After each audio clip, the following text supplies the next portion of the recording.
Bonjour à tous et bienvenue pour un nouveau C'est lundi, que lisez-vous? Nous sommes mardi aujourd'hui, je suis désolée pour le retard, mais hier j'étais dans le train et comme vous le voyez, le décor derrière moi a un petit peu changé parce que je suis chez mes parents à la campagne. Donc plus de bibliothèque, je suis dans le salon et je suis désolée pour la qualité de la lumière, je crois que c'est encore pire que d'habitude, mais j'ai pas encore trop trouvé comment tourner l'écran et comment faire pour pas avoir la lumière de la vitre juste derrière qui tape dans l'écran, c'est super compliqué, donc je suis désolée si la qualité est pas géniale. Mais je vais essayer de faire au mieux. Alors, la semaine dernière, j'ai fini le Neil Gaiman, Miroir et fumée, le recueil de nouvelles. Je ne l'ai pas avec moi parce que je l'ai terminé et je ne voulais pas l'amener dans ma valise pour les vacances. Déjà que ma valise était très chargée, donc j'avais pas envie de l'amener juste pour pouvoir le montrer dans la vidéo. Alors je suis désolée, il n'y a pas d'illustration, mais vous pouvez aller voir sur n'importe quel site, sur Google, vous tapez Miroir et fumée de Neil Gaiman et vous avez l'illustration. Alors ce recueil de nouvelles, je suis un petit peu mitigée. Je me rends compte après l'avoir lu il y a une semaine, j'ai assez peu de souvenirs finalement, il y a très peu de nouvelles qui m'ont marquée. Le point positif c'est le style de Neil Gaiman, j'aime beaucoup, c'est super bien écrit, ça se lit très bien. Mais bon, de toute façon, je suis pas très fan du format nouvelle. Je trouve qu'on n'a pas le temps de s'attacher au personnage et de vraiment entrer dans l'histoire.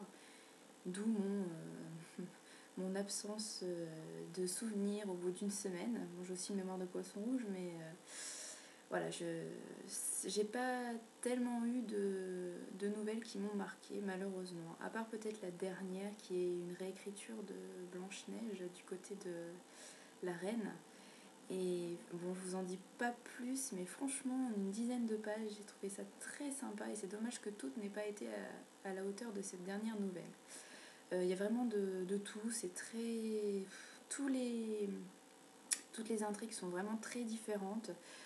On a parfois un homme en héros, parfois une femme, une personne jeune, une personne plus âgée, ça se passe en Angleterre, aux États-Unis. Non mais vraiment, il y a de tout, il y en a pour tous les goûts.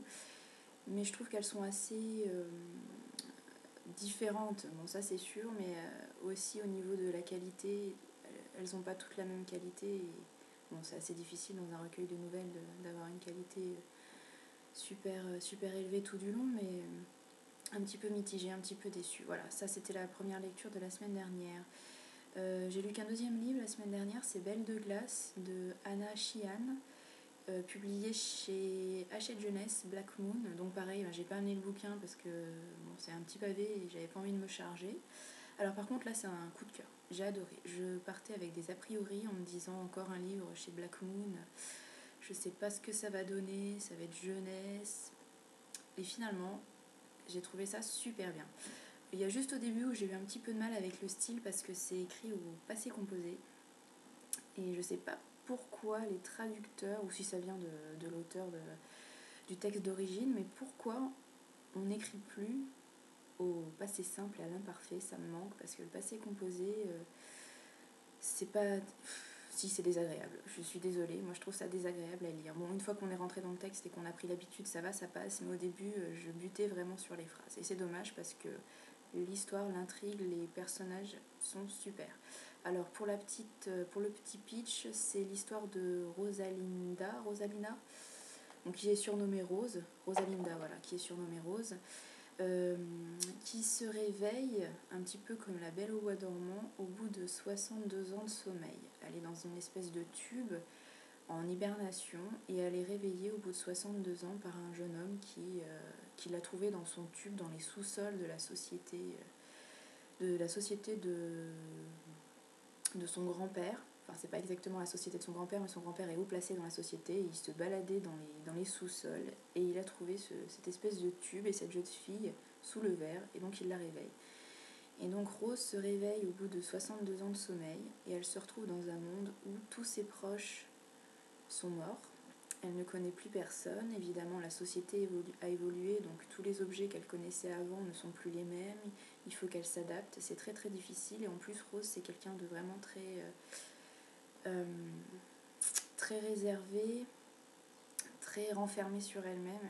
Et donc, elle a beaucoup de mal à se sentir à l'aise dans cette société où elle est un petit peu considérée comme un monstre et où personne ne veut vraiment faire sa connaissance et se lier d'amitié avec elle. Donc elle se retrouve au lycée et elle se retrouve un petit peu prise sous l'aile de Bren, celui qui l'a réveillée. Mais lui, on ne sait pas trop si vraiment il s'occupe d'elle par devoir, parce qu'il l'a réveillée et que son grand-père lui a demandé de prendre soin d'elle, ou si vraiment il a de l'amitié pour elle. Donc c'est un petit peu ambigu. Et à côté de ça, il y a d'autres élèves qui sont étranges, dont Otto. C'est un jeune homme lui aussi qui a un lourd passé, puisque il a été conçu avec des souches extraterrestres. On est dans un monde futuriste et c'est ça que j'ai trouvé super intéressant.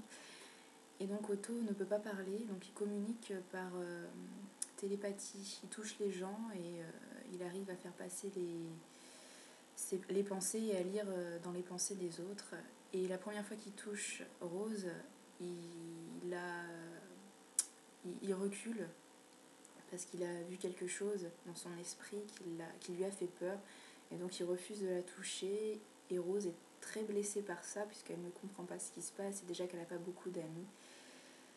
Donc voilà, ça la blesse beaucoup. Et vous allez voir, Otto, c'est un personnage un petit peu complexe et je l'ai beaucoup aimé.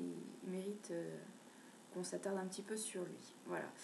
L'intrigue en elle-même, donc c'est Rose qui se réveille dans ce monde futuriste qu'elle ne connaît pas, qui essaye un petit peu de s'adapter avec ses parents adoptifs qui ont que le nom de parents puisqu'ils ne s'occupent pas du tout d'elle. Elle doit s'adapter dans son nouveau lycée avec ses nouveaux amis et en plus il y a une espèce de robot qui est programmé pour la retrouver et pour la tuer. Donc elle doit fuir et voilà, je vous en dis pas plus, c'est super intéressant. Au fil des pages, on découvre en fait son passé. Au fil des pages, on a des petites bribes de son passé, des petits morceaux de puzzle qui s'assemblent et on se rend compte de choses assez horribles dans son passé et c'est super intéressant. Voilà, Belle de glace, j'ai vraiment beaucoup aimé. Je pense que s'il y a un titre à retenir de la collection Black Moon, en tout cas, bon, j'en ai pas lu énormément, mais de ceux que j'ai lus, vraiment, Belle de glace, c'est vraiment très sympa et je vous le conseille. Voilà, j'ai lu que ça la semaine dernière. J'ai commencé la deuxième partie de Moi l'Indien de Alexis ZS. J'ai bientôt fini cette deuxième partie puisque j'en suis à la page 110 sur 131, je crois. Voilà, 110 sur 131. Donc je vais bientôt attaquer la troisième partie que j'ai aussi amenée dans mes bagages. Donc bon, ça se présente de la même façon, donc je ne vous le montre pas. Cette deuxième partie, on retrouve Émilie et Benjamin, les deux petits orphelins, non pas orphelins, mais fugueurs, qui vivent dans la France de 2100. Dans la première partie, on les découvrait chacun de leur côté, on découvrait leur histoire, quels étaient leurs rêves, leurs soucis, etc. Et dans cette deuxième partie, ils se sont retrouvés et ils font route ensemble et ils essayent d'échapper à la police, aux services sociaux qui essayent de les rattraper sur les routes de France. Donc ils découvrent des gens au fil de leur périple et c'est assez sympa. Il y a quelques longueurs, mais je trouve qu'elles sont assez nécessaires et finalement j'ai hâte de lire la suite puisque on se demande déjà comment ils vont s'en sortir, ces deux petits gamins de 12 ans en fuite, et comment ça va se terminer. Est-ce qu'ils vont finir ensemble? Est-ce qu'ils vont réussir à réaliser leurs rêves? Donc pour Émilie, c'est de trouver des parents parfaits. Et pour Benjamin, c'est de trouver un endroit parfait mais sans parents. Voilà, donc on se demande comment ça va se terminer et j'ai hâte de lire la suite puisque il y a pas mal de suspense finalement. C'est pas du tout une enquête policière, mais ça se laisse lire et j'ai envie de découvrir la suite. Hier dans le train, comme le manuscrit était au fond de ma valise et qu'il y avait beaucoup de monde, j'ai pas pu aller le récupérer, donc j'ai pris le livre de poche qui était dans mon sac. C'est Le Chuchoteur de Donato Carizzi. J'ai lu les 50 premières pages, oui voilà, 54. On peut pas trop vous en parler. Pour le moment, on a découvert les 5 petites fosses qui ont été creusées par le serial killer et les 5 petites mains des petites filles qui ont été enlevées, enfin les bras, voilà, c'est pas des mains, c'est des bras, et un 6e d'une petite fille qui est inconnue, on ne sait pas qui c'est. Et On a découvert en parallèle l'autre personnage féminine qui s'appelle Mila et qui, elle, est spécialisée dans les retrouvailles d'enfants disparus, d'enfants enlevés. Donc on l'appelle justement pour qu'elle découvre à qui appartient malheureusement ce 6e bras. Voilà, et j'en suis là, donc j'en sais pas plus, je sais pas du tout comment ça va se passer. C'est plutôt pas mal écrit pour le moment, ça se lit très vite, j'ai lu 50 pages en assez peu de temps. J'espère l'avoir fini d'ici la fin de la semaine. Et j'espère avoir fini aussi les 2 parties de Moi l'Indien de Alexis ZS. J'ai prévu pour les lectures futures, parce que j'en ai une dizaine de livres dans ma valise. Alors, La Trace, je ne sais pas si vous voyez bien avec les reflets, voilà, de Christine Ferré-Fleury. Également chez Hachette Jeunesse, chez Black Moon. Je vous le disais la dernière fois, la couverture et le résumé de 4e de couverture ne me tentent pas des masses. Apparemment, c'est une espèce de petit thriller. Mais il fait que 250 pages. Donc je me dis que ça va être vite lu. Donc je vais vite l'attaquer pour vite le terminer. Voilà, La Trace de Christine Ferré-Fleury. Ensuite, ma 2e lecture prévue, ce sera un classique, Northanger Abbey de Jane Austen. J'ai très hâte de le commencer. C'est un des derniers textes de l'auteur qui me reste à découvrir.